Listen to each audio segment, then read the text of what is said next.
Hello प्यारे बच्चों, good morning. स्वागत है आपका अपने परिवार में।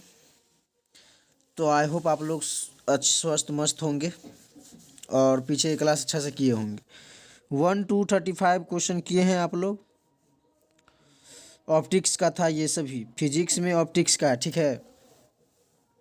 तो फिजिक्स में ऑप्टिक्स का 1 से 35 तक क्वेश्चन सही बच्चे अच्छा से याद कर लिए हैं।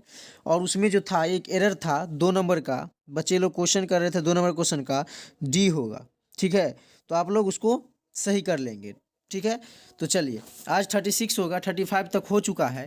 तो 36 में क्या है, क्वेश्चन अच्छे से पढ़ना है और तब जवाब देना है। चलिए, ये सब पढ़ोगे, ऑप्टिक्स से ज़्यादा क्वेश्चन रहता है फिजिक्स में, इसलिए ऑप्टिक्स पूरा करा देते हैं।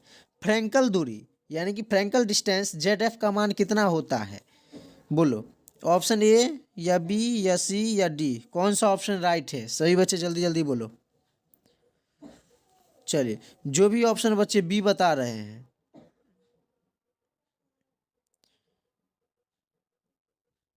चलिए जो भी ऑप्शन बच्चे बी बता रहे हैं उसका सही है। नेक्स्ट क्वेश्चन पर चले। सही बच्चे एक बार वीडियो को लाइक कर देंगे और अपने दोस्तों के साथ शेयर कर दो, ठीक है। और 37 का जवाब देते चलना है। और जो बच्चे अभी तक सब्सक्राइब नहीं किए वो बच्चे अभी तक सब्सक्राइब नहीं किए वो बच्चे सब्सक्राइब कर देंगे। चलिए, क्वेश्चन क्या है, प्रकाश तरंग होती है अनुप्रस्थ तरंग या अनुदैर्ध्य तरंग या फिर परिक्रामी तरंग या इनमें से कोई नहीं? जल्दी बोलो सभी का आंसर क्या होगा, बोलो। चलिए, 37 का जो बच्चे ये बता रहे हैं अनुप्रस्थ तरंग, उसका सही है। नेक्स्ट क्वेश्चन पे चलते हैं, थोड़ा फास्ट में आप लोग आंसर करते रहेंगे। चलिए, इसका बोलो। क्या तरंग व्यक्तीकरण में अंततः ऊर्जा का क्षय होता है या फिर अंततः तो ऊर्जा का लाभ होता है, या ऊर्जा का न तो लाभ होता है न क्षय, केवल ऊर्जा का पूर्ण वितरण होता है, या फिर कुछ नहीं कहा जा सकता है? क्या होगा इसका करेक्ट ऑप्शन? जल्दी जल्दी बोलो, आगे बढ़ना है जल्दी जल्दी क्योंकि टाइम नहीं है अब। क्या होगा इसका, क्या बता रहे हो? चलिए, 38 का जो भी बच्चे सी बता रहे हैं उसका सही है। नेक्स्ट चलिए, इससे जो पीछे हुआ था 1 से 35 तक पिछले क्लास में हुआ था, ठीक है। तो पीछे एक क्लास अगर नहीं किए हैं ना तो पीछे एक क्लास जा करके कर लो, ठीक। पीछे क्लास से ऑप्टिक्स का थंबनेल लगा होगा, ऑप्टिक्स का, ठीक है। उसमें लेक्चर 1 नहीं लिखे हैं, आज वाला सेशन में लेक्चर 2 हम लिख देंगे, ठीक है। तो वो पीछे की क्लास पहले कर लो, 1 to 35 क्वेश्चन, तो अब 36 यहाँ से करना है, ठीक है। चलिए, तो 39 का जवाब दो। क्या क्वेश्चन, प्रकाश का व्यक्तीकरण संभव है दो स्वतंत्र प्रकाश स्रोतों द्वारा या फिर केवल एक ही मूल स्रोतों से प्राप्त समान तरंगदैर्घ्य दो तरंगों द्वारा, या फिर दो स्वतंत्र तरंगों के भिन्न भिन्न तरंगदैर्घ्यों द्वारा, या इनमें से कोई नहीं? जल्दी बोलो।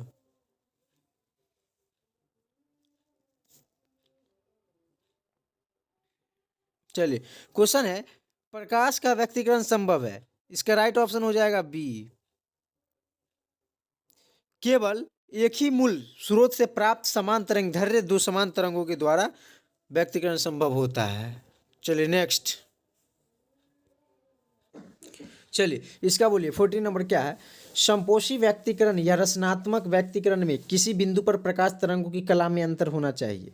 पाई का सम गुणज या पाई का विषम गुणज या पाई का सम तथा विषम गुणज, या फिर इनमें से कोई नहीं? क्या होगा 14 का?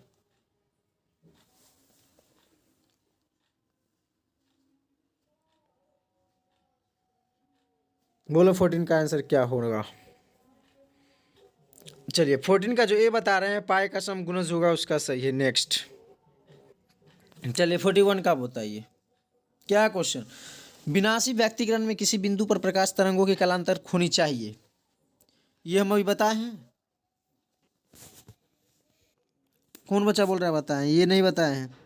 इसमें विनाशी व्यक्तीकरण है तो पाई का विषम होगा, इसमें उसमें सम था, ठीक है। तो राइट ऑप्शन बी हो जाएगा। नेक्स्ट इसका बोलो। क्या क्वेश्चन, रचनात्मक या संपोषी व्यक्तीकरण के लिए तरंगों का, यहाँ पे का है, ठीक है, पथांतर होना चाहिए। पाई का पूर्ण गुणज या पाई/2 का संपूर्ण पूर्ण गुणज या पाई/2 का विषम गुणज, या इनमें से कोई नहीं? जल्दी बोलो। क्या होगा? चलिए, जो ए बता रहे हैं उसका सही है। नेक्स्ट, इसका बोलो क्या है? विनाशी व्यक्तीकरण के लिए पथांतर बराबर कब होना, मतलब होना चाहिए? विनाशी व्यक्तीकरण के लिए पथांतर बराबर होना चाहिए एन पाई के, या 2n+1 बाय पाई बाय 2 के, या शून्य के, या अनंत के। जल्दी बोलो। 43 का करेक्ट ऑप्शन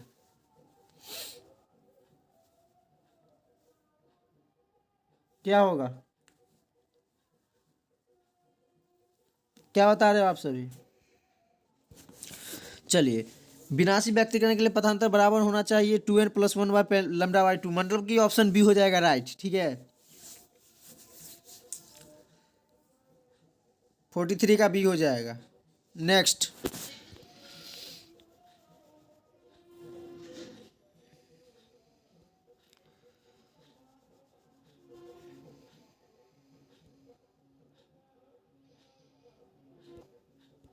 इसका बोलो। दिख रहा है? चलिए,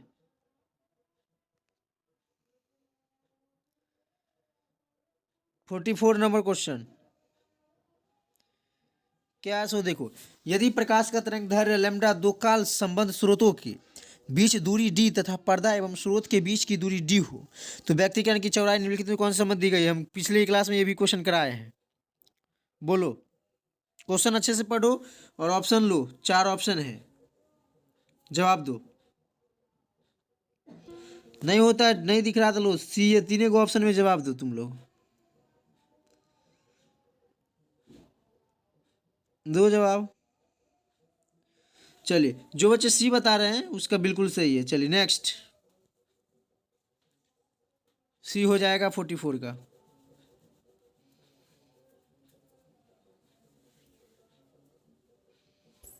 चलिए, इसका बोलो 45 नंबर का। दो स्रोतों का कला संबंध तब कहा जाता है जब उनके कलांतर में बराबर परिवर्तन हो रहा है, या उनके कलांतर नियत है, या उनके कलांतर में अपरिवर्ती परिवर्तन होता है, या उनके कलांतर में अनियमित परिवर्तन होता है। इसका क्या होगा राइट ऑप्शन?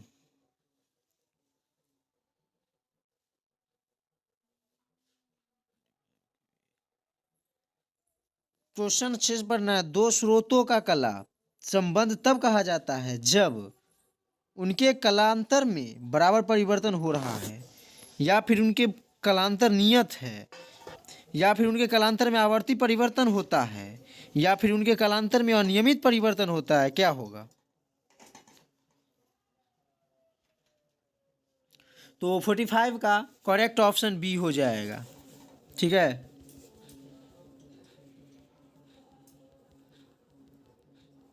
क्या हो जाएगा? दो स्रोतों का कला संबंध तब कहा जाता है जब उनके कलांतर नियत हो।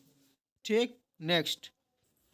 चलिए, 46 क्या है? जब प्रकाश स्रोत तथा पर्दे के बीच की दूरी बढ़ा दी जाती है तब फ्रिंज की चौड़ाई क्या होता है? बढ़ती है, या फिर घटती है, या परावर्तित रहती है, या इनमें से कोई नहीं। क्या होगा? क्वेश्चन है, जब प्रकाश स्रोत तथा पर्दे के बीच की दूरी बढ़ा दी जाती है तब फ्रिंज फ्रिंज की चौड़ाई क्या होगी? बोलो, बढ़ेगी या घटेगी, या सेम रहेगी, यानी कि अपरावर्तित रहेगी, या इनमें से कोई नहीं।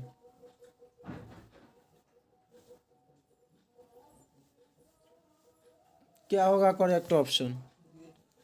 तो 46 का करेक्ट ऑप्शन, जब प्रकाश स्रोत तथा पर्दे के बीच की दूरी बढ़ा दी जाती है तो फ्रिंज की चौड़ाई भी घटती है। ठीक है, तो राइट ऑप्शन बी हो जाएगा। नेक्स्ट,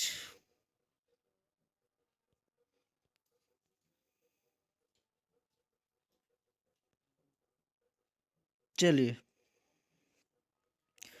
47 नंबर क्वेश्चन का आंसर क्या होगा? प्रकाश के अनुप्रस्थ तरंग प्रकृति की पुष्टि करता है, व्यक्तीकरण, या परावर्तन, या ध्रुवन, या वर्ण विक्षेपण।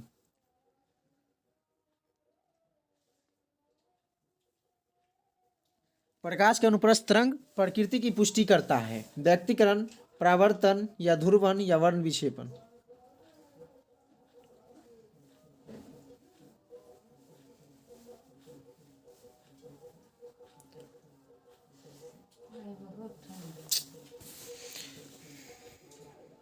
क्या होगा? चलिए, प्रकाश के अनुप्रस्थ तरंग प्रकृति की पुष्टि करता है परावर्तन। B option right. B, B नहीं, प्रकाश के अनुप्रस्थ तरंग प्रकृति की पुष्टि करता है ध्रुवन के साथ। Option C is the right. 47 का सी हो जाएगा। प्रकाश के अनुप्रस्थ तरंग प्रकृति की पुष्टि करता है ध्रुवन, ठीक है। नेक्स्ट चलिए 48 का बोलो। 48 नंबर क्या है? दो कला संबंध एक वन प्रकाश पुंज जिनकी तीव्रताओं का अनुपात 1:4 है, एक दूसरे पर अध्यारोपित होती है। महत्तम और न्यूनतम तीव्रताओं का अनुपात बताना है।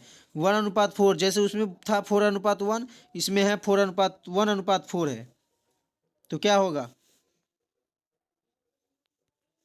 जल्दी बोलो।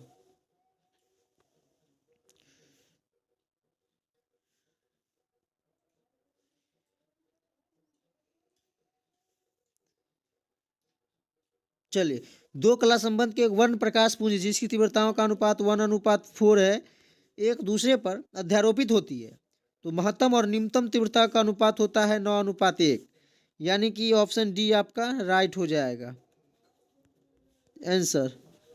नेक्स्ट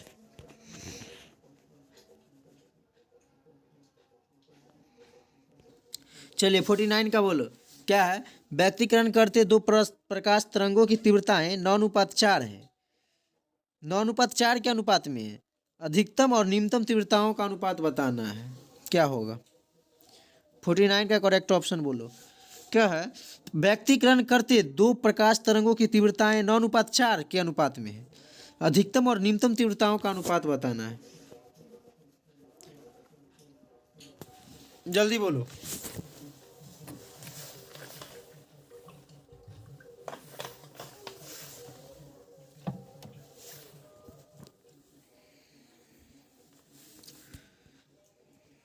चलिए 49 का जो भी ऑप्शन ए बता रहे हैं 25:1 उसका सही है। दो व्यक्ति करते प्रकाश तरंग तीव्रता 9:4 के अनुपात में है, तो अधिकतम और न्यूनतम तीव्रता का अनुपात 25:1 हो जाएगा। Next A option right.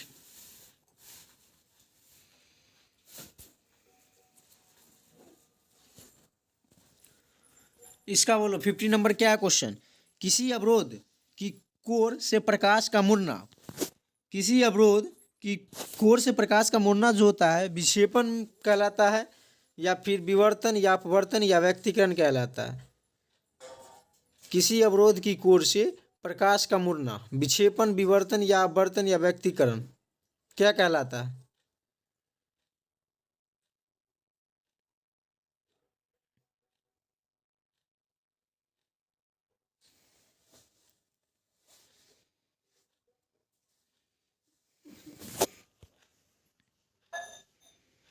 किसी अवरोध की कोर का प्रकाश जब मुड़ता है ना, तो उसको क्या कहते हैं? किसी अवरोध की कोर जब मुड़ता है उसको विवर्तन कहा जाता है। कि राइट ऑप्शन कौन सा ऑप्शन में है? बी है, तो बी राइट हो जाएगा। नेक्स्ट क्वेश्चन 51 आपके स्क्रीन पे। चलिए सही बच्चे जवाब देते रहेंगे और एक बार वीडियो को लाइक कर देंगे, और जो अभी तक सब्सक्राइब नहीं किए वो सब्सक्राइब जरूर करेंगे। चलिए नेक्स्ट इसका बोलो 51 का क्या क्वेश्चन? तेल की पतली फिल्म या साबुन की पानी रंगीन दिखता है, उसका क्या कारण हो सकता है? बोलो।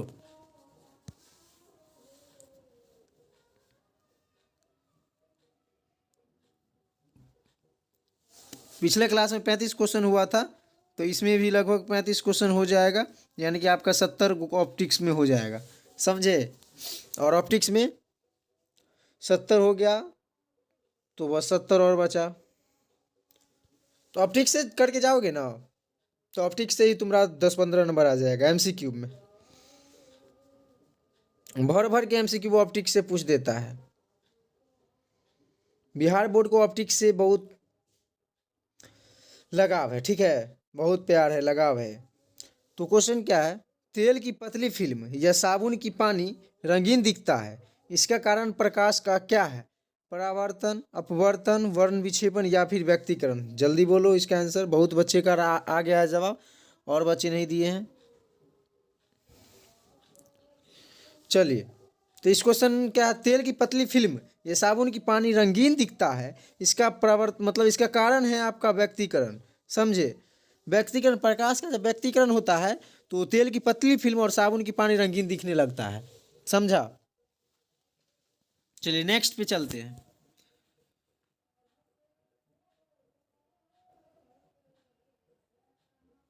इरेज कर दे इसको, स्क्रीनशॉट लेते चलना, या फिर अब टाइम नहीं है डायरेक्ट याद करते रहो। ठीक है, याद नहीं है, गलत हो रहा है जो, उसको रट लो या स्क्रीनशॉट ले लो, और जो याद है सोच लेना कि हमारा वो सही है। ठीक है, चलिए नेक्स्ट।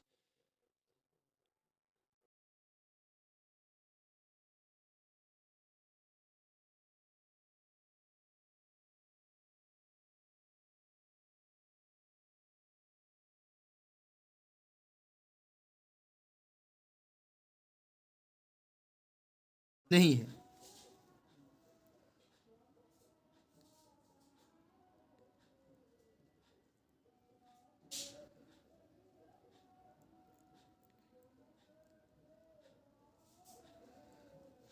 क्या होगा? सीधे कोण से प्राप्त विवर्तन फ्रिंज समान की चौड़ाई होती है या फिर समान चौड़ाई की नहीं होती है? बोलो, चलो यही दो ऑप्शन तुम्हारे लिए है। कोई होगा बोलोगे तो 50% सही ये होगा, अगर सही तुक्का लगा तो 100% सही होगा।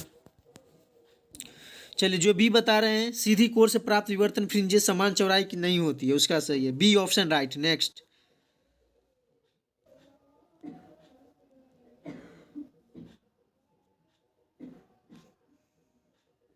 चलिए 53 नंबर का बोलो। फ्रेनेल वर्ग के विवर्तन में प्रकाश स्रोत अवरोधक सीमित दूरी पर होती है या सटे होती है या अनंत दूरी पर होती है, या फिर इनमें से कोई कथन सही है? सही नहीं है, इनमें से कोई कथन सही नहीं है, बोलो। फ्रेनेल वर्ग के विवर्तन में प्रकाश स्रोत जो होता है उसका अवरोधक क्या होता है? सीमित दूरी पर होता है या फिर सटा होता है या अनंत दूरी पर होता है, या इनमें से कोई स्थान पर नहीं होता है? क्या होता है?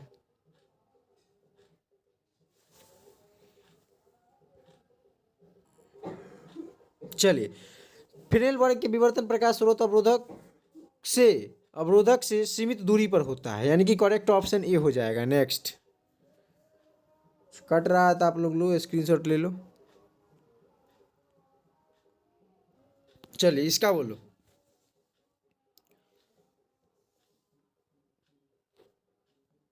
फिफ्टी 54 नंबर क्या है?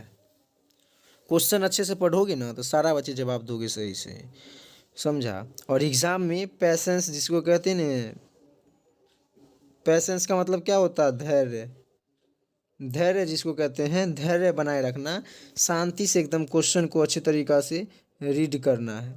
क्वेश्चन रीड करने के बाद आप वो होता है उसमें टिक मार लेना है ऐसे, अगर बी होगा तो बी, सी होगा तो सी, ये होगा तो ऐसे आप टिक मार लेना है। टिक जब मारा जाएगा देख लेना कि तुम्हारा फिजिक्स में 35 पूर गया है, तब जाके ओ एम आर ले लेना। ओ एम आर में पहले से नाम, रोल, ये सब लिख करके रखना है। ठीक है, नाम ऑलरेडी रहे करेगा, फिर भी रोल, नाम एक जगह साइन, वो सब करके रखना। जैसे ही क्वेश्चन मिलेगा सारा टिक कर लिए। टिक करने के बाद 35 को हम टिक कर लिए, और 35 को टिक होने के बाद आप ओ एम आर में घसना स्टार्ट कर देंगे। ठीक है, ओ एम आर में घसना स्टार्ट कर देंगे, एकदम सीक्वेंस से घसना है, एकदम इधर उधर। जैसे ये इधर हुआ तो ये मान लो सही हो जाता है, लेकिन एकदम अच्छा से गोल गोल घसोगे तो फायदा होगा, समझा? तो चलिए, तो इसका क्या राइट ऑप्शन बता रहे हैं 54 का क्या है? यंग के द्विरेखा चित्र प्रयोग में स्लिटों के बीच अंतराल की को आधा करने पर तथा स्लिट व पर्दे के बीच की दूरी दुगुनी करने पर प्रिज्म की चौड़ाई वही रहेगी या आधी रहेगी या 4 गुनी हो जाएगी, या इनमें से कोई नहीं रहेगी? जल्दी बोलो सभी राइट ऑप्शन 54 का।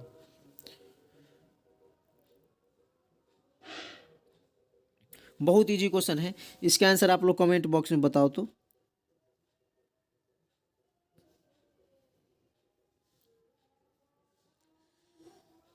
बताओ कमेंट बॉक्स में आंसर। जो बच्चे इसका आंसर सही सही बताएंगे, अगर हम कमेंट पे नज़र मेरा पड़ गया, अगर सही बताओगे उसको 5 रुपया इस क्वेश्चन पे पुरस्कार दिया जाएगा। ठीक है, चलिए नेक्स्ट।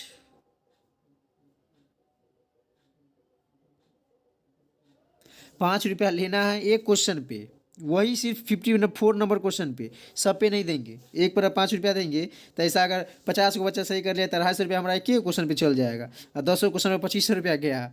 चलिए, तो ऐसा प्राइज नहीं रहता है, प्राइज कुछ सीमित के लिए ही रहता है, समझे।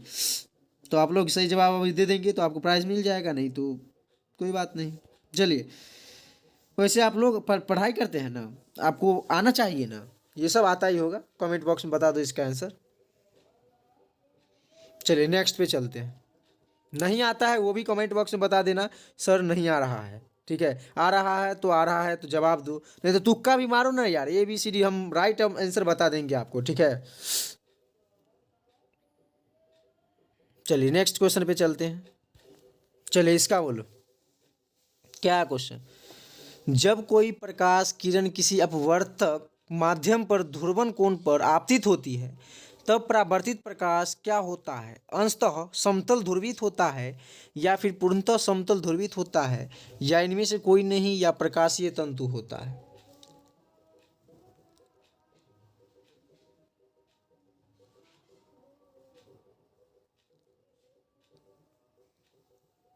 क्या होता है जब कोई प्रकाश किरण किसी अपवर्तन माध्यम पर ध्रुवन कोण पर आपतित होती है, तब परावर्तित प्रकाश पूर्णतः समतल ध्रुवित होती है।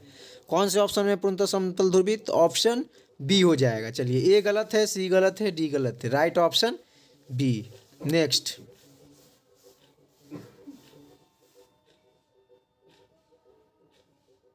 चलिए 56 का सभी बच्चे सही सही आंसर बताएंगे, ठीक है।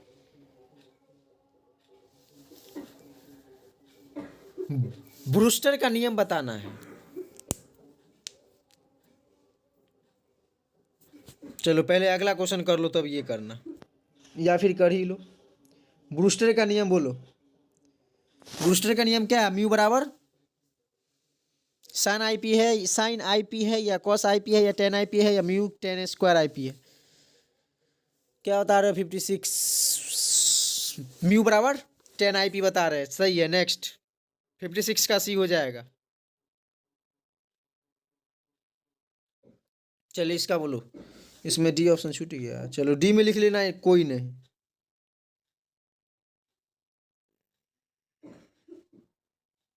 डी ऑप्शन में कोई नहीं है, या नन कर लो। एक वर्णी प्रकाश के दो स्रोत कला संबंध तब कहे जाते हैं जब उनकी तीव्रता बराबर हो, या आयाम बराबर हो, या कालांतर बराबर हो, या नन। क्या होगा।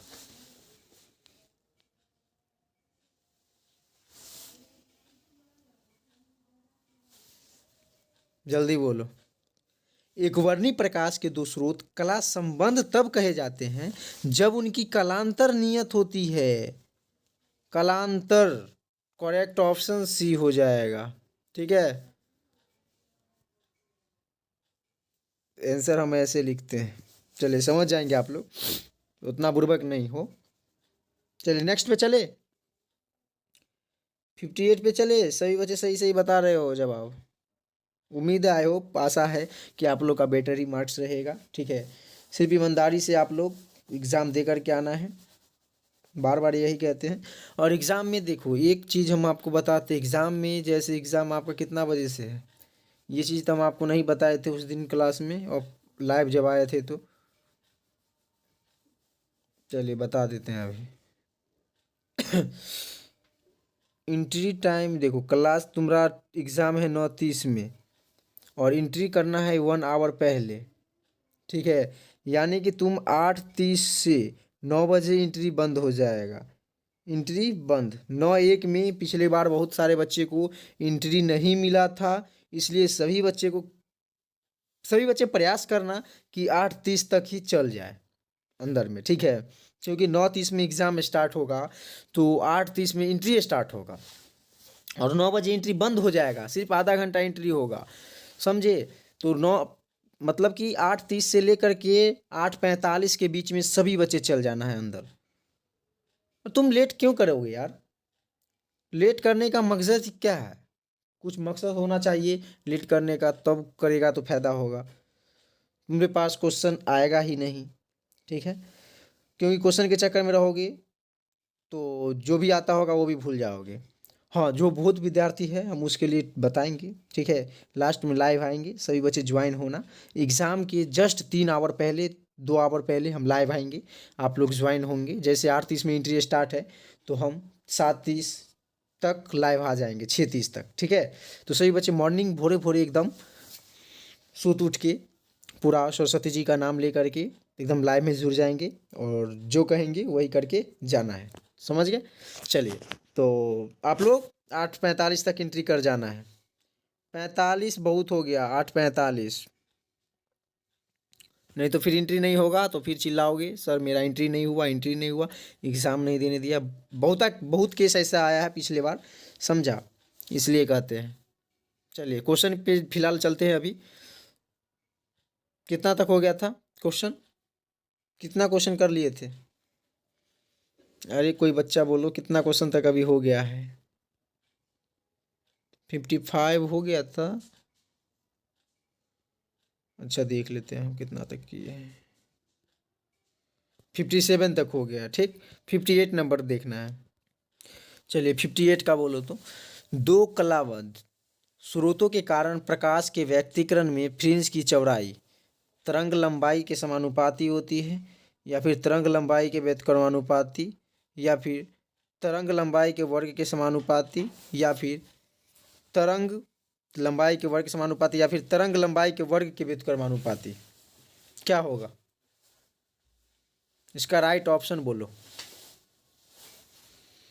58 का।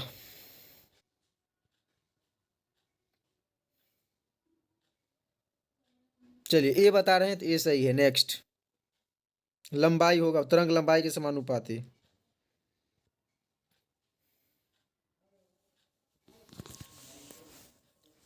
चलिए 59 क्वेश्चन क्या है? द्विक प्रिज्म के न्यून कोण को बढ़ाने से फ्रिज की चौड़ाई क्या होगी? मतलब कि द्विक प्रिज्म है, ठीक है, उसको न्यून कोण बढ़ाएंगे तो उसकी चौड़ाई क्या होगी? बढ़ेगा या घटेगा या फिर वही रहेगा, यानी कि वो परावर्तित रहेगा, सेम बात है, या इनमें से कोई नहीं? क्या होगा?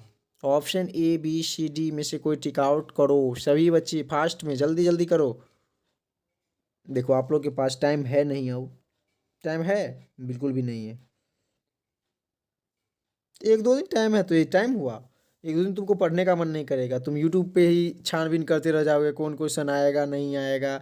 ज़्यादा इधर भटकने की ज़रूरत नहीं है, हम जितना कराते हैं बस उतना ही करते रहो, बस यही में से आएगा, समझा। इसलिए ना कहते हैं कमज़ोर विद्यार्थी को आवश्यकता पढ़ने की ज़रूरत नहीं है इसके सिवाय जो हम कराते हैं। जो तेज है, हाँ, जिनको ये सब याद है वो अलग से करो, और जहाँ से मिल रहा है वहाँ से करो। ज्ञान ही एक ऐसा चीज़ है ना जो जहाँ से मिलता है वहाँ से कैच किया करो, समझा। चलिए 59 का जो बी बता रहे हैं उसका सही है। द्विक प्रिज्म से न्यून कोण के बढ़ाने से प्रिज्म की चौड़ाई घटेगी, ठीक है। नेक्स्ट,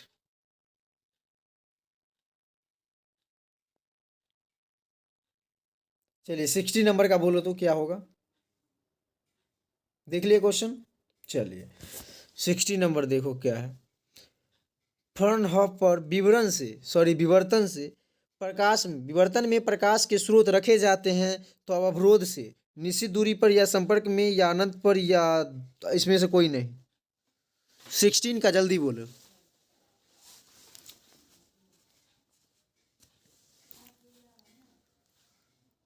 चलो जो बच्चे सी बता रहे हैं उसका सही है। नेक्स्ट, चलिए 61 का बोलो क्या है क्वेश्चन।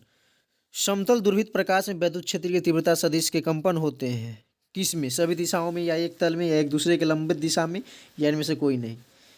क्या होगा? समतल दुर्भित प्रकाश में वैद्युत क्षेत्र की तीव्रता सदिश कंपन होते हैं, एक तल में होते हैं। इसका राइट ऑप्शन बी हो जाएगा। नेक्स्ट,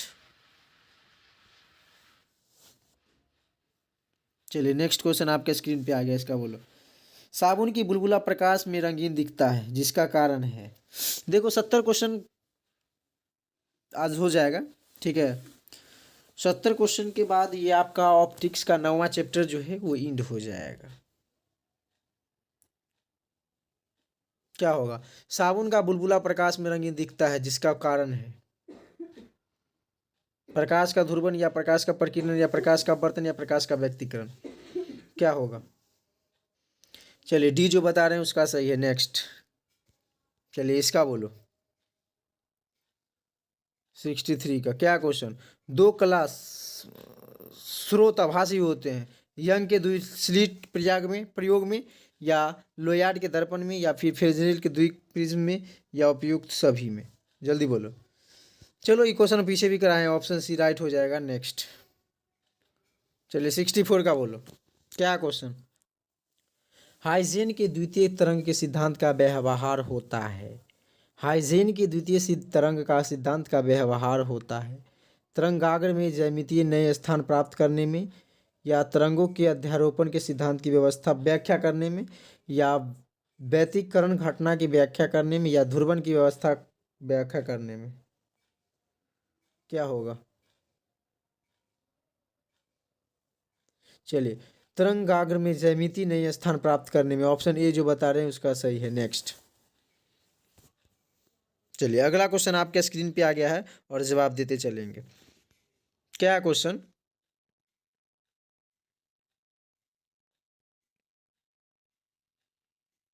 प्रकाश किस प्रकार के कंपनों से बनती है? ईथर कण या वायु कण या विद्युत और चुंबकीय क्षेत्र या इनमें से कोई नहीं। प्रकाश किस प्रकार के कंपनों से बनती है? ईथर कण, वायु कण या विद्युत और चुंबकीय क्षेत्र या इनमें से कोई नहीं।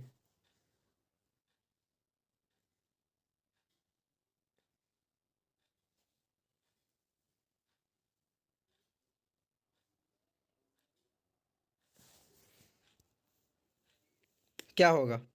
ओनली फॉर 5 क्वेश्चन और बचा, मात्र 2 मिनट और बचो, रुक जाओ। ठीक है सभी प्यारे बच्चों, एक बार वीडियो को लाइक कर देंगे अपने प्यारे से हाथ से। बस आप लोग का सपोर्ट रहा तो मैं ऐसे ही आप लोग को फ्री पढ़ाते रहूँगा और इम्पोर्टेंट क्वेश्चन सब ऐसे ही देते रहूँगा फ्री में। गेस्ट क्वेश्चन जैसे ही आप लोग को मिल गया है, बिल्कुल फ्री में गेस्ट क्वेश्चन दिया गया है। बहुत सारे बच्चे को पीडीएफ ऑब्जेक्टिव का फ्री में दिया गया है। अगर आप भी पीडीएफ फ्री में लेना चाहते हैं तो आप Telegram channel study with Suresh उसमें जुड़ जाओ। ठीक है लिंक दे दिया गया है, ऊपर में दे दिया होगा चैनल में, स्टडी विद सुरेश जो होगा चैनल उसमें दिया होगा। ठीक है लिंक बायो में दिया गया है,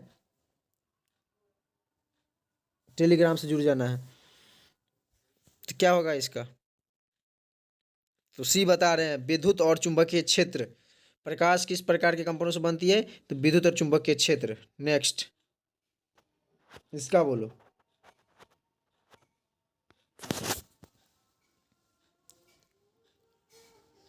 क्या प्रकाश के तरंग गति सिद्धांत के अनुसार प्रकाश के वर्ण का निर्णायक है? आयाम, तरंग की चाल, आवृत्ति या फिर तरंग लंबाई?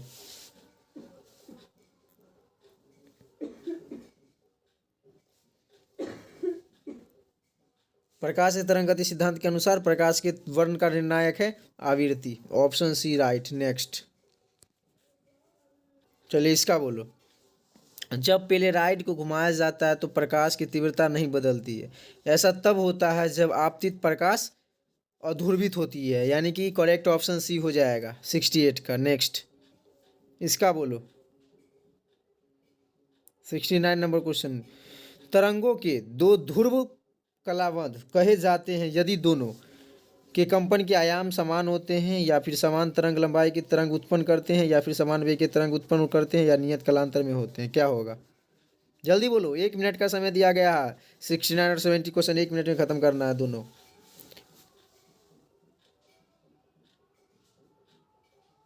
चलिए जो बच्चे डी ऑप्शन बता रहे हैं उसका सही है, यानी कि तरंगों के दो स्रोत कलाबद्ध कहे जाते हैं यदि दोनों नियत कालांतर में होते हैं, यानी कि करेक्ट ऑप्शन डी हो जाएगा 69 का। आज के सेशन का लास्ट क्वेश्चन 17 नंबर आपके स्क्रीन पे, और सभी बच्चे जवाब देते निकल जाएंगे इसका। ठीक है